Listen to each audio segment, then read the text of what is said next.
अल्हम्दुलिल्लाहि रब्बिल आलमीन वस्सलातु वस्सलामु अला सय्यिदिल अंबियाइ वल मुरसलीन अम्मा बाद फ़अऊज़ु बिल्लाहि मिनश शैतानिर रजीम बिस्मिल्लाहिर रहमानिर रहीम जज़ल्लाहु अन्ना मुहम्मदन सल्लल्लाहु तआला अलैहि वसल्लम मा हुवा अहलु। अस्सलामु अलैकुम व रहमतुल्लाहि व बरकातुहू। इंशाअल्लाह रहमान आज का जो हमारा मौजू है, नमाज फ़जर के बाद नवाफिल अदा कर सकते हैं या नहीं, या नमाज असर के बाद नवाफिल अदा कर सकते हैं या नहीं, या नमाज फ़जर के बाद क़ज़ा नमाज पढ़ सकते हैं या नहीं, इसी तरह नमाज असर के बाद क़ज़ा नमाज अदा कर सकते हैं या नहीं। इंशाअल्लाह रहमान इस पर हम कुछ रोशनी डाल लेंगे। अल्लाह पाक अज़्ज़ व जल मुझे आप सबको तवज्जो के साथ सुनने, याद रखने, अमल करने और सवाब की नीयत से दूसरों तक पहुँचाने की भी तौफीक अता फरमाए। आमीन बिजाहि नबील करीम सल्लल्लाहु ताला अलैहि व आलिहि वसल्लम। जी, नमाज असर के बाद अगर किसी ने अभी नमाज असर के फ़र्ज़ अदा नहीं किए और अब वो नवाफिल अदा करना चाहता है तो अदा कर सकता है।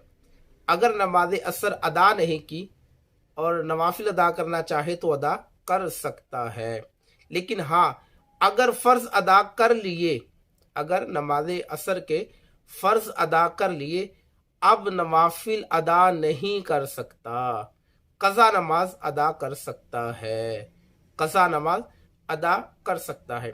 इसी तरह नमाज फ़जर के बाद जब वक्त फ़जर शुरू हो जाए, उस वक्त में क़ज़ा नमाज अदा कर सकता है, नवाफिल अदा नहीं कर सकता।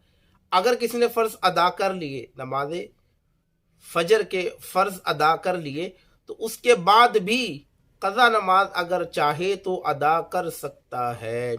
लेकिन इसमें एहतियात ये की जाए कि नमाज असर के बाद ज़ाहिर नवाफिल नहीं पढ़ सकते।